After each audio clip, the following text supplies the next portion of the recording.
Queridos, eu quero agradecer ao pastor Rodolfo, a irmã Flávia, pela forma tão carinhosa como nos receberam. Ontem eles nos levaram a jantar ontem e nós nem vimos o tempo passar, ficamos ali conversando, foi tão gostoso ali naquele restaurante, muito gostoso lá, é uma alegria. Eu acho que eu vou querer voltar. A gente quer ir no restaurante, mas o senhor pode usar a igreja como pretexto, porque...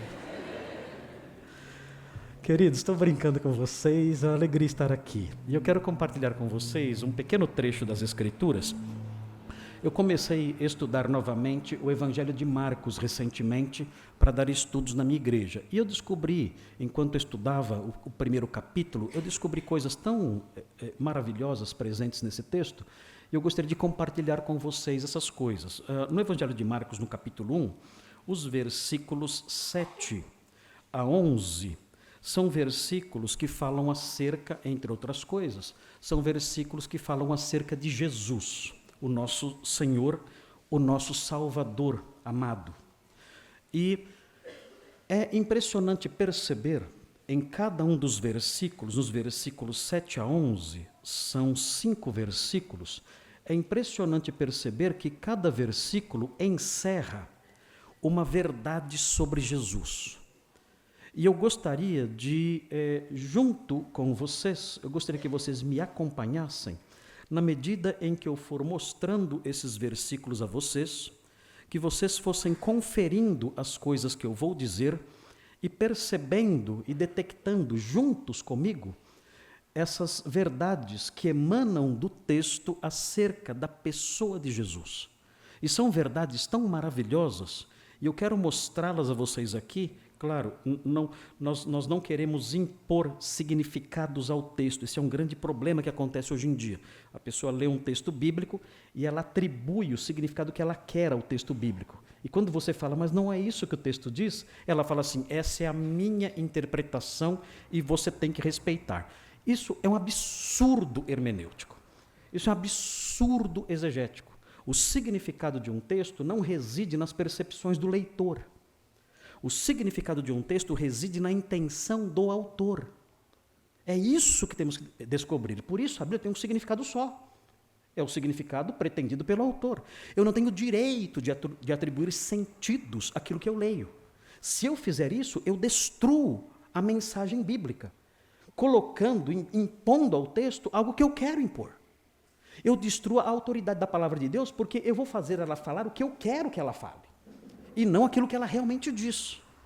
Então, quando nós estudamos um texto, eu vou caminhar com os irmãos sobre esse texto, nós vamos tentar descobrir o que o autor quis dizer, o que havia na mente de Marcos quando ele escreveu esse texto, o que ele queria transmitir aos seus leitores acerca de Jesus.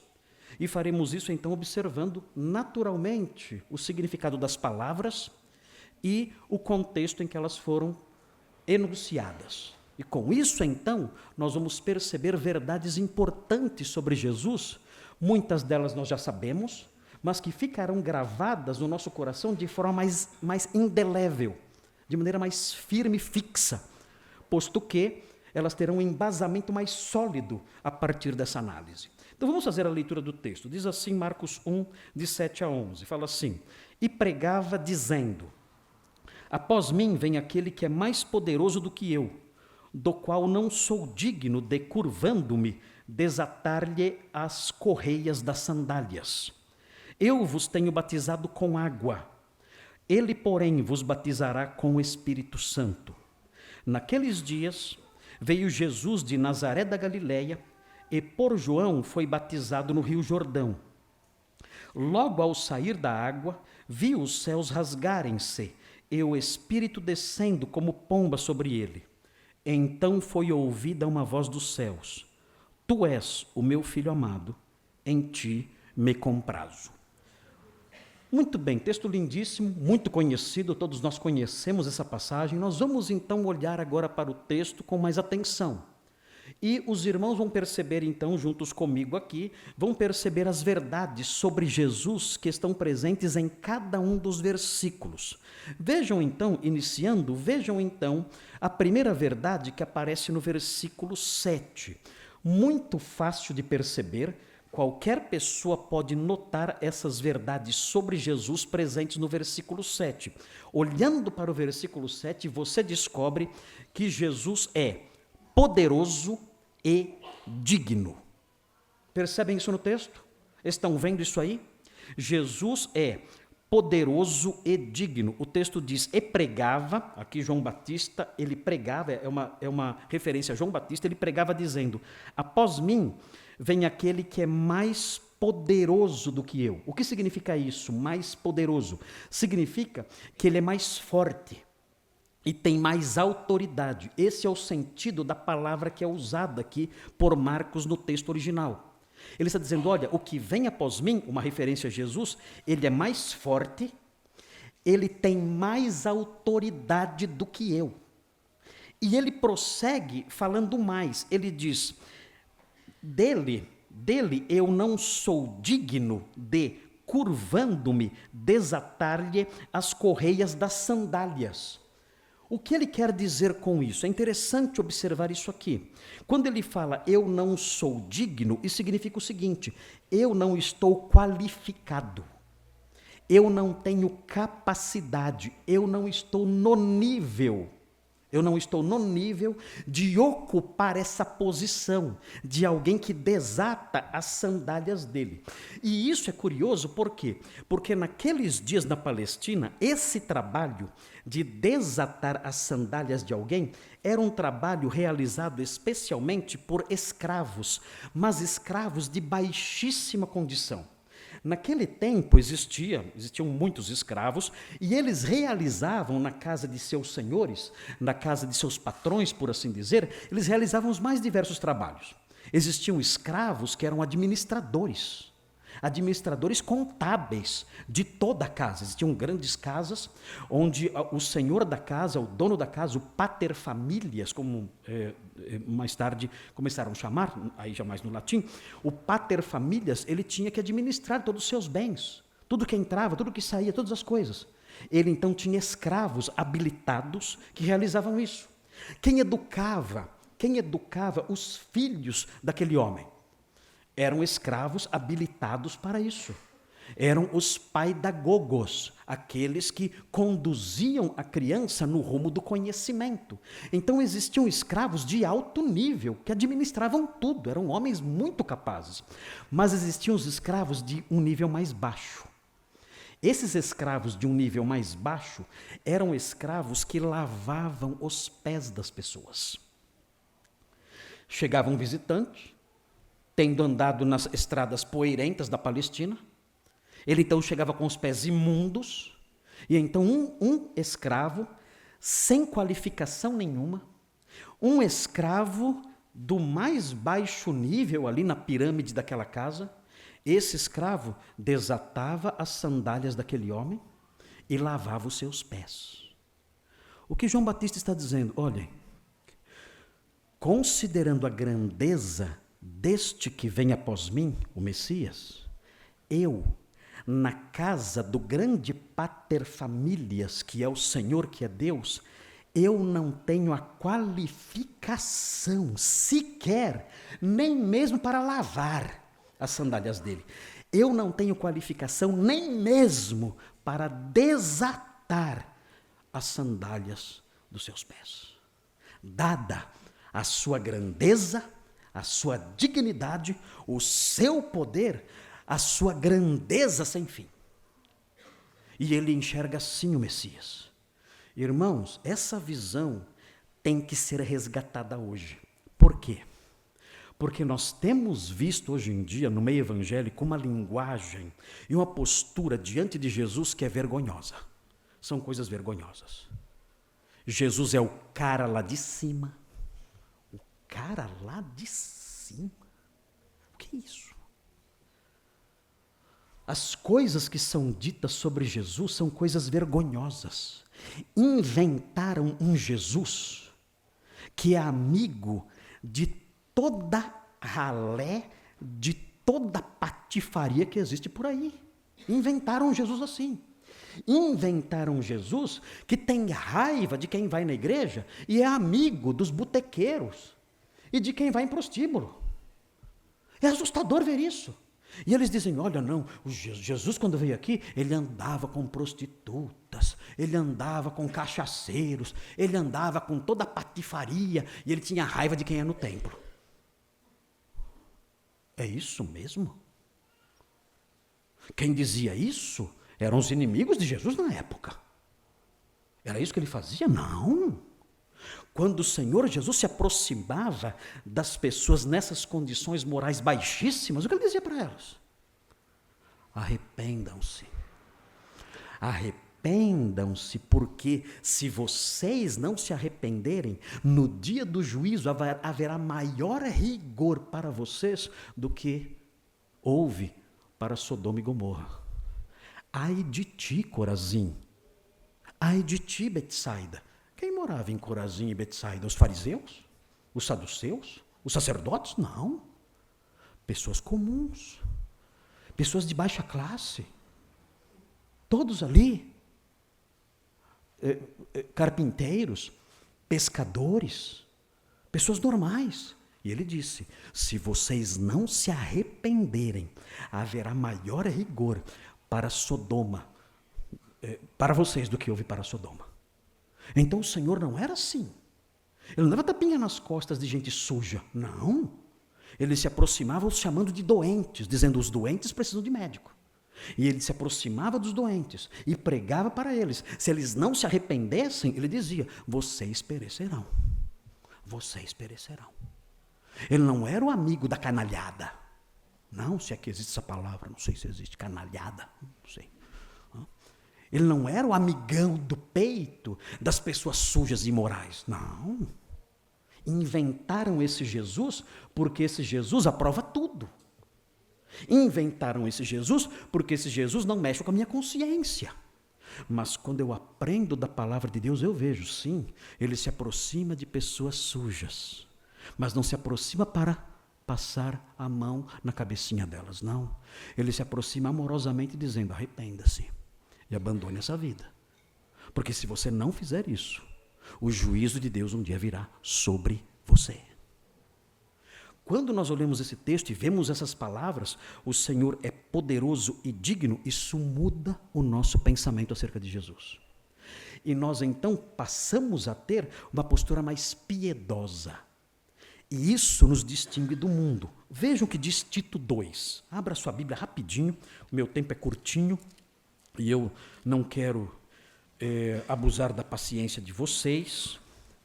Eu quero compartilhar tudo isso de modo que vocês aprendam isso dentro do tempo que me é dado aqui.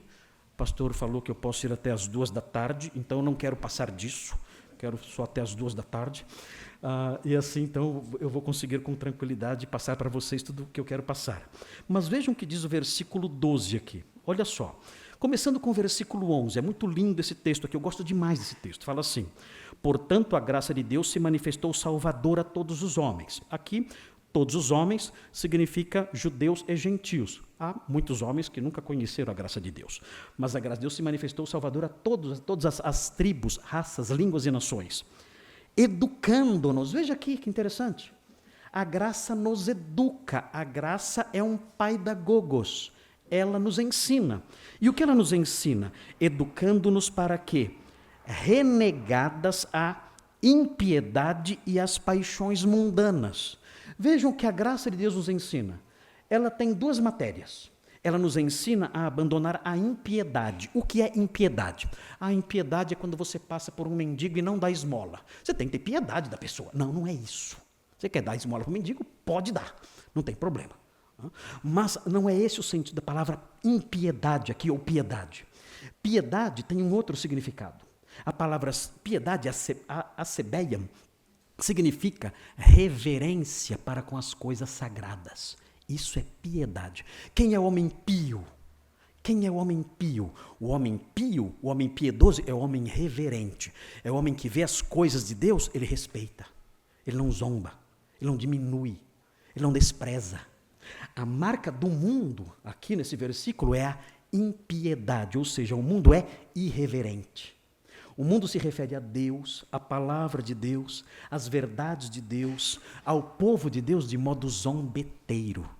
O mundo despreza essas coisas, ridiculariza essas coisas e se refere a essas coisas com palavras jocosas. Isso é a impiedade. É uma postura de desprezo para com tudo que é sagrado. Se você dá esmolas para pessoas que precisam, socorre necessitados, mas no seu coração você despreza as coisas de Deus, você é ímpio. É o ímpio. Você não é pio. Você não é reverente. A graça de Deus nos ensina a sermos reverentes. E mais, nos ensina a renegarmos as paixões mundanas. Que são as paixões mundanas? São as inclinações, os atrativos do mundo. A graça nos ensina essas duas coisas. A sermos reverentes e a dizermos não para os atrativos, os apelos, os convites do mundo. Mas é curioso isso.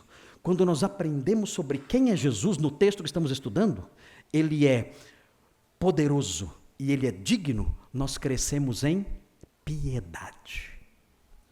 O Senhor é grande, poderoso e digno. Como eu me aproximo dele?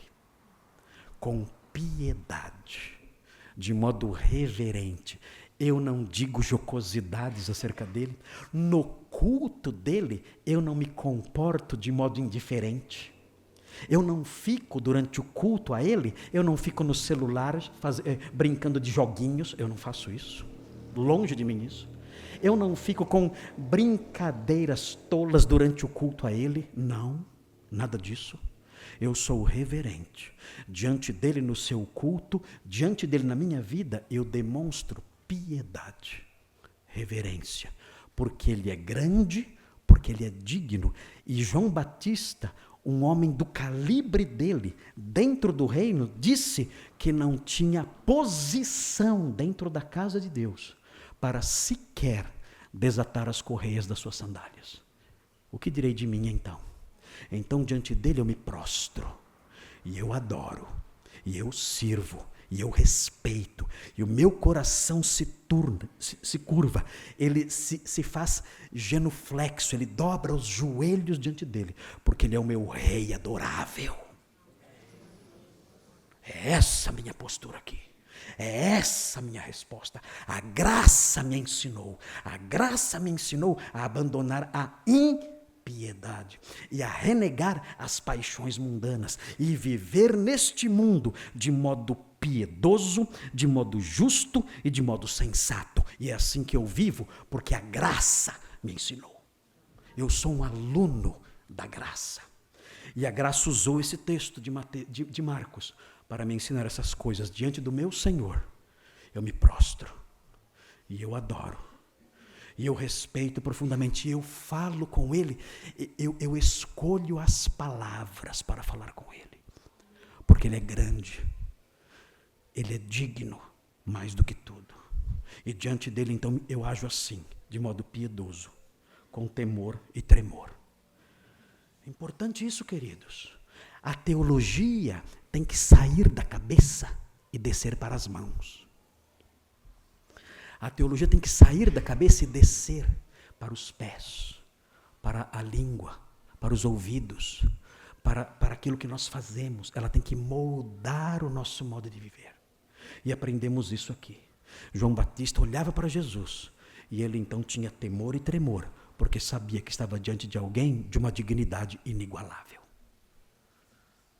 Mas vamos mais um pouquinho. Podemos caminhar mais um pouco? Vocês suportam mais um pouquinho? Então, mais um pouquinho então.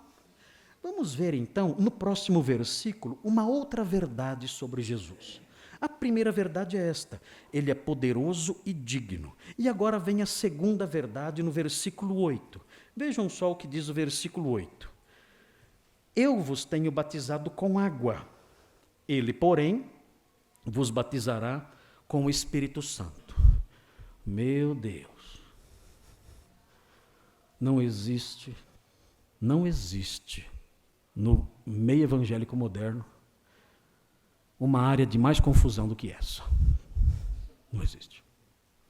Eu estou no ministério, irmãos, há muito tempo. E eu nasci numa igreja batista. Eu já nasci no batistério, já fundou já lá dentro.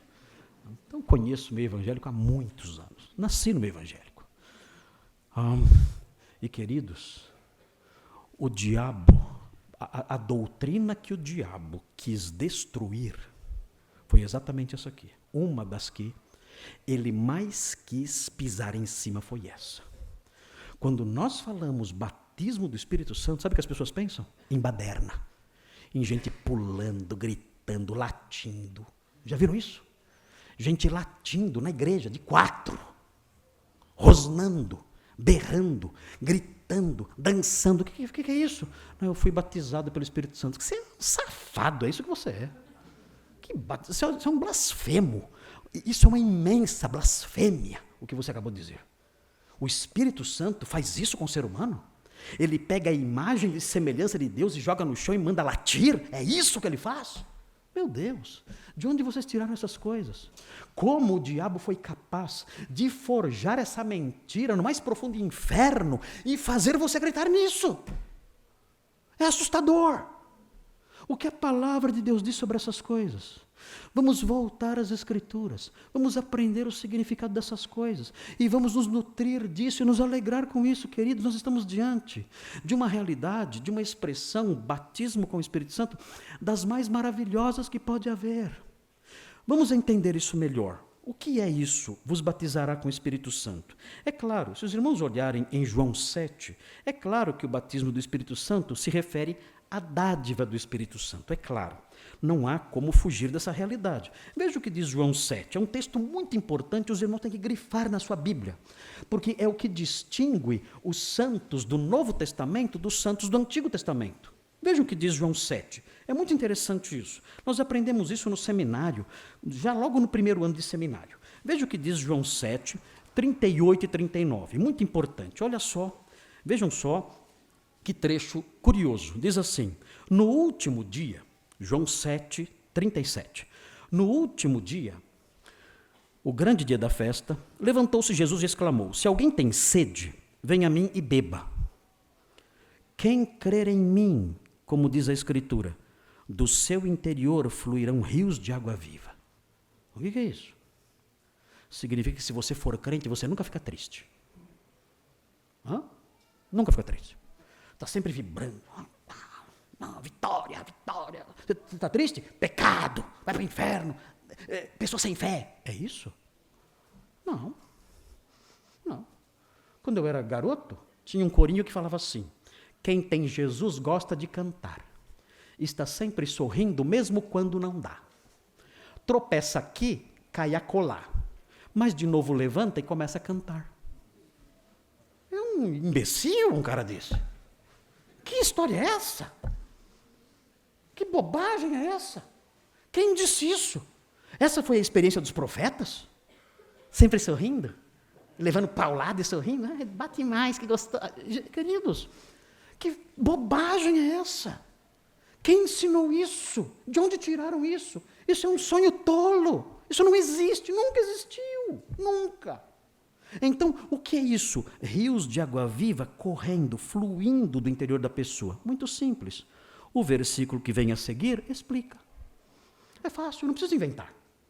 O próprio texto explica o texto. Veja o que diz aqui. Isto ele disse, aqui é João, o escritor, falando. Isto ele disse com respeito ao Espírito que haviam de receber os que nele crescem. Então, quem cresce em Jesus receberia o Espírito Santo e nunca mais teria sede. Sabe aquele vazio que os incrédulos têm? Aquela infelicidade que os acompanha em todo lugar? Eles estão numa festa sorrindo, mas dentro o coração está vazio. Lembram disso quando vocês eram incrédulos? Vocês iam numa festa, todo mundo alegre, mas o coração frio. O coração parecia que estava dentro de um cemitério. E ali aquele coração, e você sorrindo ali. Mas o coração sedento, faminto, morrendo.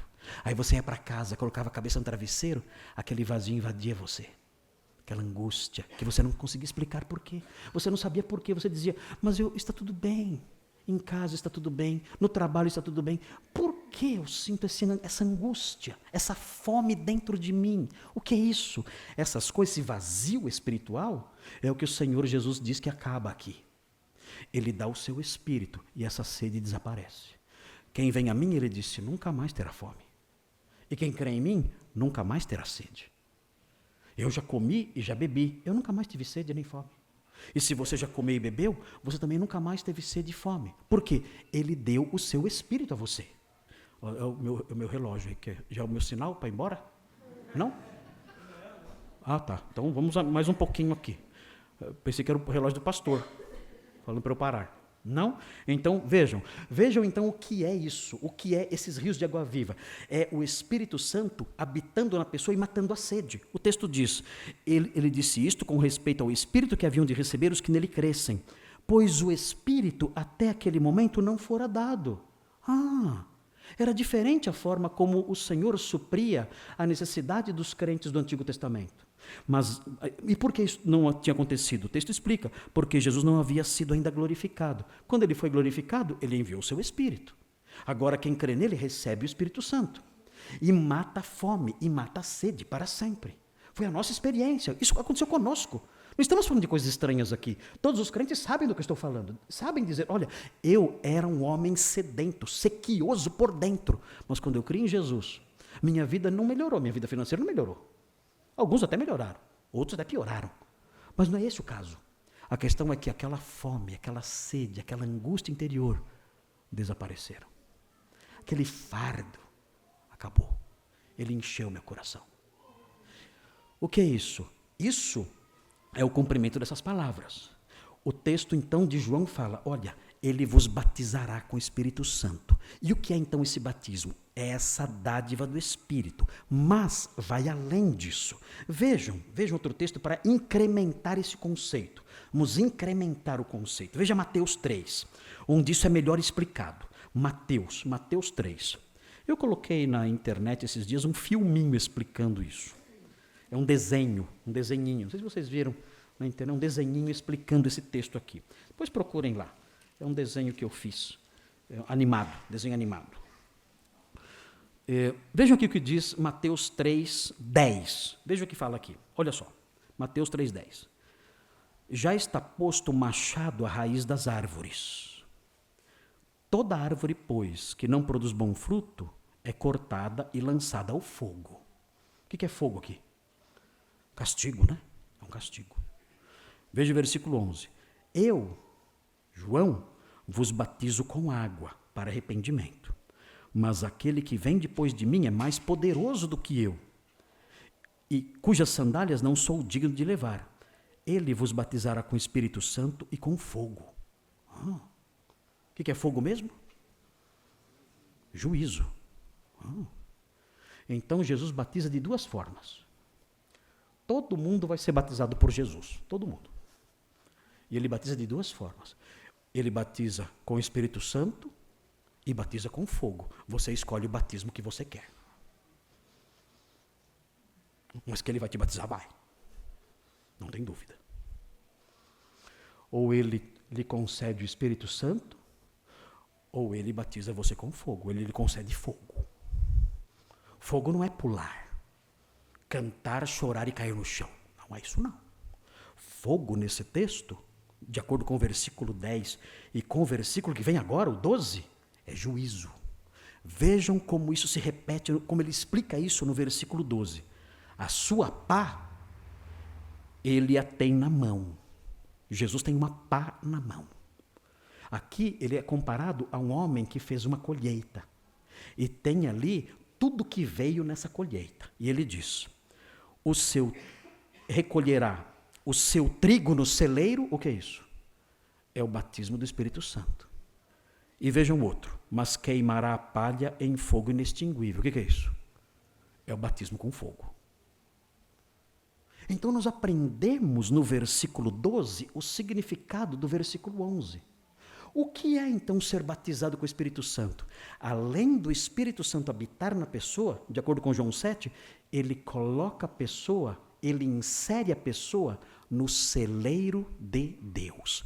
Eu agora pertenço a Deus. Eu estou no celeiro dele. Olha o celeiro dele aqui. E eu faço parte desse celeiro. Eu sou o trigo. Eu fui batizado pelo Espírito Santo. esse batismo me inseriu nesse celeiro santo. E quem não é batizado pelo Espírito Santo é inserido nesse celeiro? Não. Ele insere a pessoa onde? Versículo 12 explica: no fogo inextinguível. Meu Deus, é isso. Se você é crente, você não precisa buscar o batismo do Espírito Santo. Você já tem. Ele já habita em você. Ele já inseriu você no celeiro de Deus. Você já tem isso. Se você não é crente, aí é diferente. Aí você tem um batismo alternativo diante de você e não tem como escapar. É um ou outro. Você deve dizer: Senhor, eu não sei o que fazer. Eu estou apavorado. Eu tenho fome e sede dentro de mim, e isso nada destrói isso. Nem bebida, nem dinheiro, nem viagens, nada. Eu continuo com essa fome, essa sede em mim. Eu preciso do Espírito Santo. Eu preciso ser batizado por Ele habitar em mim e matar a minha fome, a minha sede, e fazer com que esses rios corram dentro de mim, matando a minha fome. Eu preciso disso. Eu preciso ser colocado no seu celeiro, porque se isso não acontecer, eu serei inserido em outro local, outro lugar. Socorro, eu creio em Jesus. Batiza-me agora. Insira-me agora no seu celeiro, agora.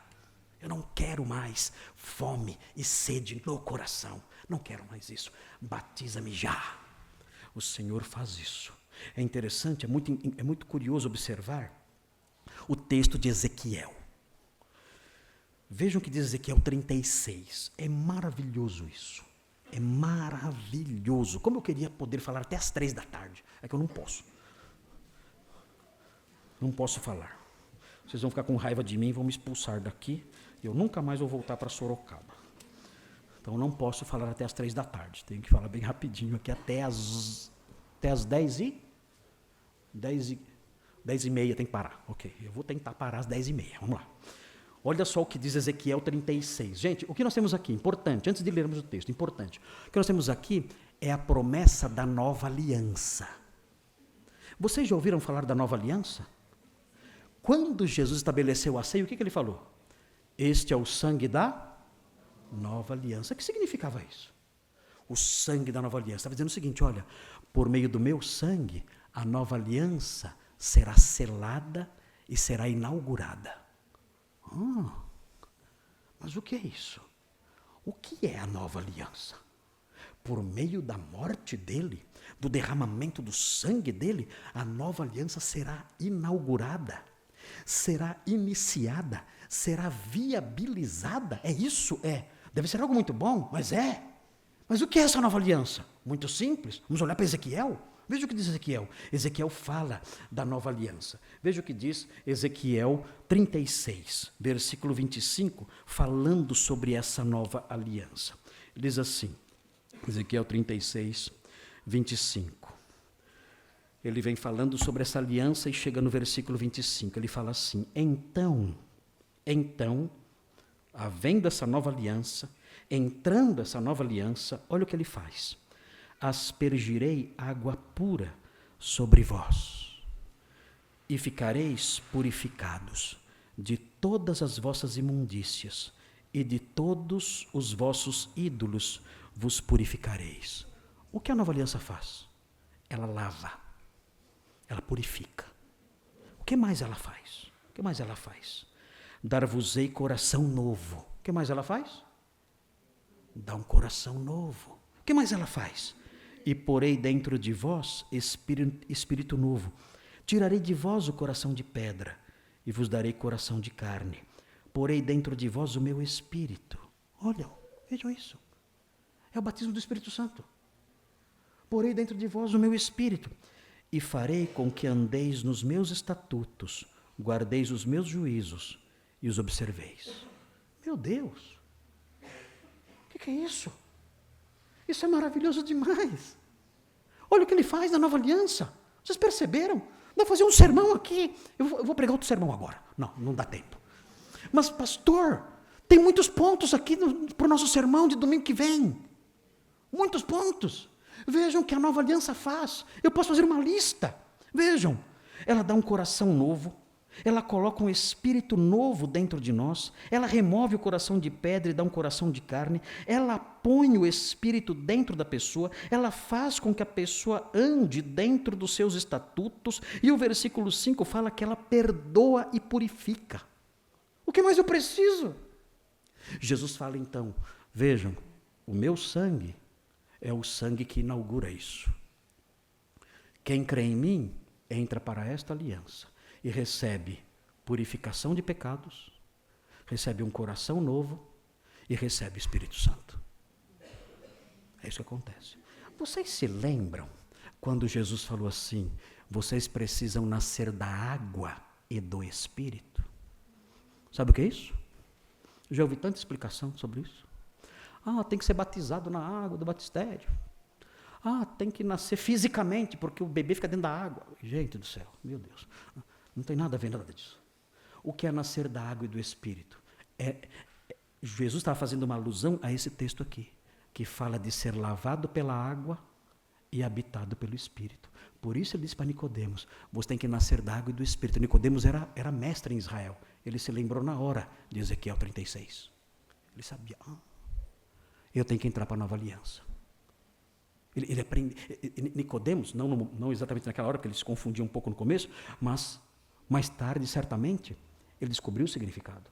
Nascer da água e do Espírito é uma alusão a esse texto de Ezequiel. E quem faz isso conosco? De acordo com João, quem faz isso conosco é Jesus. Senhor, batiza-me. Se você não é crente, diga isso ao Senhor. Senhor, eu creio em Ti. Batiza-me com Seu Espírito, porque eu preciso de um novo coração. A minha alma está com sede e fome. Eu preciso de purificação, perdão, satisfação e transformação. Dá-me do Seu Espírito. Eu quero rios de água viva correndo dentro de mim, matando a minha sede. Muito bem, queridos. Vamos mais um pouquinho? Vamos, mais um pouquinho, dá tempo ainda. Vejam agora a próxima verdade sobre Jesus no versículo 9. Então, versículo 7, ele é poderoso e digno. Versículo 8, ele é quem batiza com o Espírito Santo. Vamos agora ver a terceira verdade. Olha só o versículo 9, veja o que diz o versículo 9. Naqueles dias, veio Jesus de Nazaré da Galileia e por João foi batizado no Rio Jordão. Que estranho isso, não é estranho isso? Jesus foi batizado. Agora, é mais estranho ainda se você olhar o versículo 4. Olha o versículo 4. Vejam se vocês conseguem perceber como é estranho Jesus ser batizado. Leiam o versículo 4 silenciosamente e vejam se vocês descobrem por que é estranho Jesus ser batizado. Por quê? Alguém descobriu? Como estão vocês em exegese, em hermenêutica? Estão bem? Vocês descobriram agora, vendo o versículo 4, por que é estranho Jesus ser batizado? Por quê? Quem sabe? Levanta a mão. Todos descobriram. Pastor, que igreja inteligente. A minha igreja demorou 3 anos para descobrir isso. Estou brincando, né? Queridos, olha só que coisa estranha. O texto fala que João Batista, ele pregava batismo de arrependimento. Mas Jesus tinha que se arrepender? Não. Vejam, batismo de arrependimento para remissão de pecados. Cuidado aqui, hein? Cuidado aqui. Porque alguém pode pensar que o batismo perdoa pecados. Não é isso que o texto está dizendo. Está vendo a palavrinha para que aparece aí? Para. É a preposição grega eis. Eis. Ela é muito conhecida, inclusive pelos que começam a estudar teologia no primeiro ano de grego. A preposição eis, ela significa para, não tem dúvida. Mas ela significa também com base em. Com base em. Então, o certo da leitura é o seguinte. João Batista pregava batismo de arrependimento com base na remissão de pecados. Ou seja, a pessoa tinha os pecados perdoados e então era batizada. Ela não era batizada e então tinha o perdão de pecados. Batismo não tira pecados. Já pensou se a água do batismo tirasse pecados, o estado que o pastor ia sair do batistério? Quão imundo ele ia ser do batistério, tem que tomar 3 banhos depois dos batismos. Então não é isso. O texto está dizendo que o batismo era com base na remissão de pecados. A pessoa se arrependia, era perdoada, então era batizada. Esse é o ensino correto. Agora vejam, Jesus foi batizado por quê? Ele nunca pecou. Como ele poderia ser batizado com base no perdão de pecados, se ele nunca pecou? Batismo de arrependimento, arrepender-se do quê? Ele é aquele de cuja boca nunca saiu nada doloso. Sempre uma vida pura, reta, não houve pecado nele. Ele foi o sacrifício perfeito, sem pecado algum. Como ele pôde ser batizado? Muito importante aprender isso aqui. Muito importante aprender isso aqui. O que nós aprendemos na Bíblia é que Jesus, e esse versículo sutilmente transmite isso para nós. O que nós aprendemos sobre Jesus é que ele, na realização do seu trabalho de substituto do pecador, ele teve que trilhar o caminho do pecador, sem ser pecador. Vejam bem, ele foi circuncidado? Foi. Mas a circuncisão não era um símbolo de aliança com Deus? Era. Mas ele precisava disso? Não. Mas ele trilhou o caminho do pecador, sem ter pecado. Ele foi batizado? Foi. Ele foi tentado? Foi. Mas Deus é tentado? Não. Mas por que ele foi tentado? Porque ele tinha que trilhar o caminho do pecador. Qual é o fim do caminho do pecador? Qual é o fim? A morte. Ele trilhou o caminho do pecador até o fim. Por que ele fez isso? Porque ele é o nosso substituto.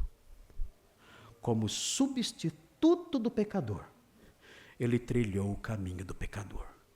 Ele veio aqui, sem pecado, e disse: eu sei qual é o drama do pecador. Eu sei qual é a senda pela qual vocês têm que passar. Mas eu vou trilhar esta senda. Eu vou andar a senda do pecador, sem pecado, até o final, para substituir vocês. Queridos, isso é maravilhoso. Esse versículo, o versículo 9, que fala que ele foi batizado no Rio Jordão, não é meramente uma informação histórica. Tem um forte conteúdo teológico aqui. Ele, sem pecado, assumiu a minha senda. Ele, sem pecado, sentou no meu lugar, no lugar de pecador. Ele fez isso. Por quê? Por amor de mim. Aqui nós temos praticamente o comecinho dessa jornada messiânica, em que ele vai caminhando a senda do pecador até morrer na cruz, no lugar do pecador. Agora, vejam, eu olho para esse versículo, aprendo a sua carga teológica, mas o que isso tem a ver com a minha vida? Falando aos crentes aqui agora. Vejam o que diz 2 Coríntios 5,15. Rapidinho, porque o nosso tempo está acabando. E eu vou ter que voltar aqui para terminar o sermão o ano que vem. Olha só, 2 Coríntios 5,15. Prestem atenção aqui. Olha só, vejam a substituição aqui. Vejam nesse versículo a substituição. Vejam, ele morreu por todos, em benefício de todos. Ou seja, ele foi o nosso substituto. A morte dele foi vicária, substitutiva. Vejam, ele morreu por todos. Amém? Por isso, aprendemos isso ao olhar até ali para o versículo 9 de Marcos. Ele como nosso substituto desde o começo. Agora vejam para quê. Vejam para quê. Vejam o resultado prático disso nesse versículo. Estão vendo aí? Estão vendo? Acharam? Por que ele morreu em nosso lugar? Para nos salvar, não tem dúvida, mas o apóstolo Paulo dá uma dimensão mais prática para isso. Ele morreu por todos, diz o texto, para que os que vivem... Quem aqui está vivo, levanta a mão. Todo mundo está vivo aqui, hein? Vejam só que maravilhoso isso. Ele morreu por todos para que os que vivem não vivam mais para si mesmos. Lembra quando ele falou? Se alguém quer vir após mim, faz o quê? Negue-se a si mesmo, tome todo dia a sua cruz e siga-me. Aqui o apóstolo Paulo diz a mesma coisa com outras palavras. Ele diz, ele morreu por todos, para que os que vivam não vivam mais para si mesmos, mas para aquele que por eles morreu e ressuscitou. Olha que maravilhoso isso. Eu tenho uma razão para viver agora, antes eu não tinha. Eu vivia só para mim. Eu era o centro da minha vida. Era isso. Tudo que eu fazia era para mim. Eu casei para quê? Para ser feliz. Ah, ela não me faz feliz. Descobri que a minha esposa não é a fonte da felicidade. Não, que grande descoberta. A minha esposa não é a fonte da felicidade eterna. Então vou largar minha esposa. Eu vivo para mim. Eu vivo para mim. Eu tenho que me formar. Para quê? Você quer se formar para quê? Para ganhar muito dinheiro. Para quê? Para me divertir. Eu vivo para mim. A minha vida é para mim. Tudo é só para mim. Eu sou o centro do universo, no meu universo interior. E quem dera em todo o universo, eu sou o centro. Tudo é só para mim. E a minha felicidade. É só isso. Esse texto muda tudo isso. Ele diz, Jesus foi o seu substituto. Para quê? Para que você viva para Ele e não para você. E sabe o que é a felicidade? A felicidade é isso. Sempre que alguém quer viver para si, perde a vida. Mas quem vive para Ele, acha a vida e é feliz. Esse é o segredo da felicidade. E é triste como os homens são capazes de odiar aquilo que lhes faz feliz.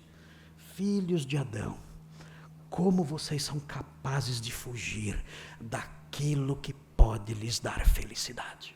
Como vocês fogem todos os dias daquilo que lhes dá felicidade. Da única fonte de felicidade, vocês fogem todos os dias e morrem infelizes, negando a única fonte de felicidade, que é viver para Ele. O Senhor é o nosso substituto, e Ele foi o nosso substituto, morrendo a nossa morte, para que vivêssemos para Ele. Renuncie a você, e diga hoje no seu coração ao Senhor, diga ao Senhor, Senhor, hoje eu quero me consagrar ao Senhor. Tudo. Eu não sou mais meu. Eu morri, eu não sou mais meu. Hoje eu quero renovar o meu voto de consagração. Hoje eu quero renovar meu compromisso de seguir ao Senhor e servi-lo com tudo que eu sou, com a minha vida, com o meu tempo, com as minhas mãos, meus pés, meus recursos, minha casa, tudo. Eu sou o seu. Isso me trará perseguições e rejeições, mas eu vou viver para o Senhor, obedecendo ao Senhor, mesmo tendo prejuízos com isso. Eu vou viver para o Senhor será o centro da minha vida. O Senhor morreu por mim, eu viverei para o Senhor. Muito bem, mais uns minutinhos. Aguentam aí? Mais um pouquinho? Vamos lá. 4. Nossa, esse aqui é bom, hein? Olha o 4, versículo 10. Olha o versículo 10. Olhem esse versículo, que cena fantástica. Logo ao sair da água, Jesus era batista. Viram? Ele não era presbiteriano, não. Esse é o valor desse versículo. Mostrar que Jesus era batista como nós. Então essa é a quarta verdade. Jesus era batista. Ok? Podemos ir para o próximo? Gente, claro que não. Sabemos, isso ninguém precisa ficar provando. Claro que Jesus era batista. Mas não é esse o centro do versículo aqui. Não é. Vejam, o texto diz, logo ao sair da água, vejam que verbo forte, vem agora, viu os céus rasgarem-se. Queridos, é um verbo violento. O céu se rasgou. E o texto fala, na verdade, o tempo verbal que aparece aqui, mostra que ele viu os céus se rasgando, ele viu o processo do céu rasgando. Nós nunca vimos isso. É como se fosse a remoção do que existe entre o céu físico e o céu que é a habitação de Deus. É um buraco no céu. Como pode isso? Como pode isso? Uma fenda. Ele viu abrir-se uma fenda no céu. Nós nunca vimos isso acontecer. É um grande milagre que começa aqui. E isso acontece. É maravilhoso demais, eu não consigo imaginar isso aqui. O céu se rasgando. E vejam o que acontece então na sequência. Ele viu rasgarem-se os céus e o Espírito, aqui o Espírito Santo, descendo como pomba, aqui significa que o Espírito Santo tomou a forma de uma pomba. E ele desceu dos céus, dessa fenda que se abriu, descendo como pomba sobre ele. O que nós aprendemos aqui? Queridos, isso não é só um relato histórico do que aconteceu naquele dia. Tem algo muito mais rico aqui. Esse trechinho, esse versículo mostra o cumprimento de profecias do Antigo Testamento. Isso é muito importante aqui. Esse versículo mostra, é o versículo que prova a messianidade de Jesus, mostra que ele é o Messias prometido em Isaías. Isso é muito importante aqui nesse texto. O texto está mostrando, olha, vocês se lembram do Messias prometido por Isaías no 8º século antes de Cristo? Vocês se lembram disso? Pois bem, este homem que está sendo batizado, ele é o Messias. Vejam, rapidinho, vejam Isaías 11:2. Voltem para Isaías, século 8º antes de Cristo. Cerca de 800 anos antes desses eventos. Veja o que Isaías disse. Rapidinho, vamos correr, porque o tempo não deixa nós gastarmos muitos minutos nisso. Veja, eu vou ler bem rápido. Isaías 11:2. Repousará sobre ele o Espírito do Senhor. O Messias teria uma marca. O Espírito do Senhor estaria sobre ele. E prossegue aqui o texto: o Espírito de sabedoria, de entendimento, o Espírito de conselho e de fortaleza, o Espírito de conhecimento e de temor do Senhor. Mas o Espírito do Senhor estaria sobre ele. Vire as páginas, vá até o capítulo 42, rapidinho, 42, rápido, 42, versículo 1. Vejam o que diz aqui. Eis aqui o meu servo, é o Messias, a quem sustenho, o meu escolhido, em quem a minha alma se compraz. Esse versículo é recordado pelo próprio Pai no versículo seguinte. Porque ele viu o Espírito vindo sobre ele e uma voz falou. E que voz falou? A voz do Pai. Este é meu filho amado, em quem me comprazo. Queridos, Isaías 42:1 nos remete imediatamente para Marcos, capítulo 1, versículos 10 e 11. Vejam a sequência de 42:1 de Isaías. Fala assim: a minha alma se compraz, pus sobre ele o meu Espírito. Tudo isso está se cumprindo em Marcos, igualzinho, mostrando ele é o filho em quem o Pai se compraz, e o Espírito sobre ele. Vejam outro texto de Isaías 61:1. Vejam, esse texto Jesus leu na sinagoga de Cafarnaum, e quase bateram nele. Vejam, 61:1. Jesus abriu esse texto na sinagoga, em Lucas 4, e leu esse texto e disse: hoje se cumpriu isso aqui. Vejam o que diz o texto, Isaías 61:1. O Espírito do Senhor Deus está sobre mim, porque o Senhor me ungiu para pregar boas novas aos quebrantados, enviou-me a curar os quebrantados de coração, e a proclamar libertação aos cativos, e a pôr em liberdade os algemados. Jesus disse: o Espírito do Senhor veio sobre mim. Nós vimos isso lá no batismo. Isso se cumpriu. O Messias chegou. O Messias chegou? Chegou. Então, se o Messias chegou, nós não precisamos mais andar na escuridão. Nós não precisamos mais bater de porta em porta. A salvação mora aqui. A paz mora aqui. Eu não preciso mais peregrinar por esse deserto que é o mundo, por esse vale de lágrimas que é o mundo, batendo de porta em porta, perguntando: é aqui que mora a felicidade? É aqui que mora a paz? É aqui que mora o perdão? É aqui que mora a salvação? Não, o Messias chegou. O Messias prometido em Isaías chegou. Eu tenho agora a porta aberta. Eu não preciso mais peregrinar buscando a felicidade. Eu não preciso mais viver na escuridão. Eu posso me aproximar do Senhor agora e dizer: Senhor, eu te louvo de todo o meu coração.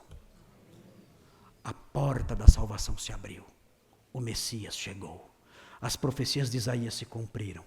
o Messias, aquele sobre quem o Espírito veio, chegou aqui. Eu não sei o que vocês vão fazer quando chegar no céu. Eu tenho as minhas ideias, assim. Dizem que tem ruas de ouro lá, mas eu não, para ser sincero, não dá para vender. Vai fazer umas raspadinhas lá e vender, tudo bem, mas dizem que há mansões e tudo mais. Ok, legal morar em mansão, tudo bem. Mas, sinceramente, eu não ligo muito para essas mansões, não. É legal. Se o Senhor construiu tudo isso, moradas para nós, e uma cidade maravilhosa, com ruas de ouro e portas de pérola, melhor que Sorocaba. Tudo bem, eu curto. Vou gostar muito de entrar por essas portas e habitar nessa cidade. Dizem que lá tem uma praça. Apocalipse fala que tem uma praça. Eu falei com os irmãos da igreja, eu vou ser morador de rua. E eu vou ficar na praça. Então vocês já sabem. Quando chegarem lá, vão para a praça. Porque eu vou estar lá. A gente se reúne ali para, sei lá, um louvorzão e tal, alguma coisa assim. Mas, queridos, quando eu descubro que o Messias já veio, que a morte morreu, que a escuridão acabou, que o deserto cessou, que a jornada na busca da salvação e da paz chegou ao fim, o Messias de Isaías chegou.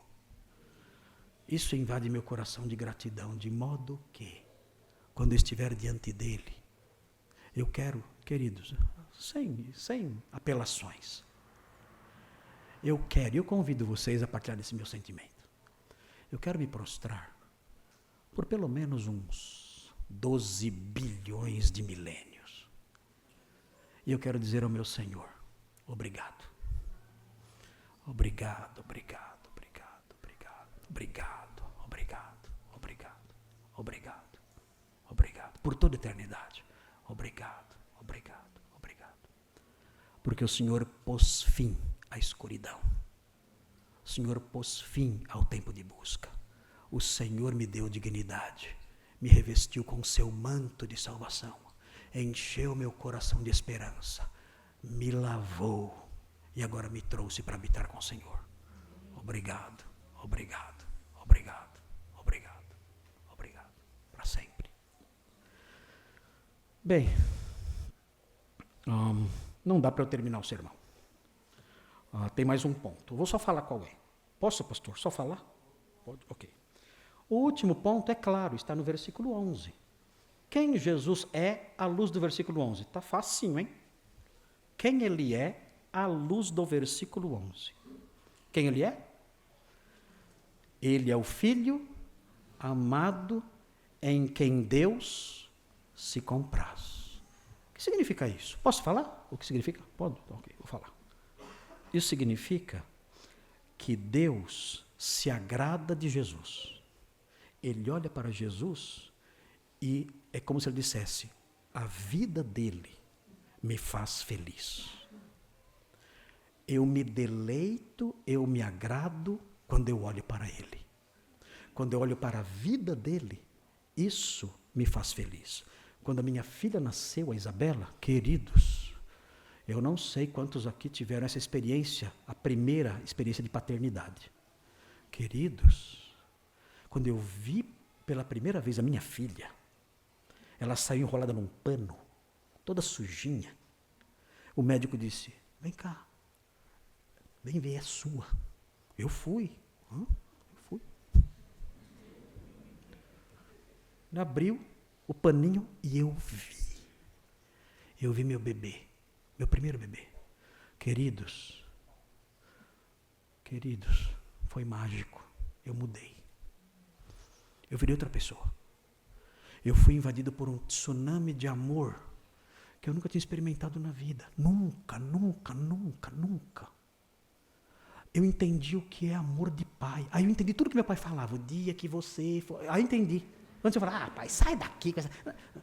Aí o dia que você for pai, eu entendi tudo na hora.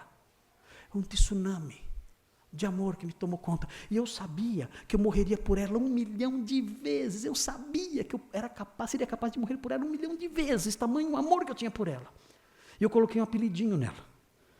Até hoje eu falo assim, eu falo para ela, só para a primeira, eu falo isso para as outras eu não falo. Eu falo assim, olha, você é a alegria dos meus olhos. Quando eu te vi, eu fui tomado de uma alegria tão grande. Você é a alegria dos meus olhos. Até hoje ela fala, pai, o que eu sou mesmo? Ela fala na frente das outras, olha só que maldade, né? Eu falo, você é a alegria dos meus olhos. O que o Senhor Deus está dizendo aqui para Jesus? Este é o meu filho amado. Ele é a alegria dos meus olhos. Por que isso é importante? Porque Pedro fala assim, o Senhor se deu por nós como exemplo para seguirmos os seus passos. Ou seja, eu tenho que me consagrar e me dedicar para ser a alegria dos olhos de Deus. Jesus deixou exemplo para seguirmos os seus passos. Quando o Senhor olha para você, o que Ele sente? Você é a alegria dos seus olhos? Ou Ele se envergonha de você? Jesus nos deu exemplo, o Filho amado, em quem o Senhor se compraz. Temos que imitá-lo, segui-lo em todas essas coisas. Queridos, foi uma imensa alegria falar com vocês hoje. Maravilhoso, experiência aqui com vocês. Espero voltar, incluindo a churrascaria. A bênção estar com vocês. Quero orar com vocês, pastor, por favor.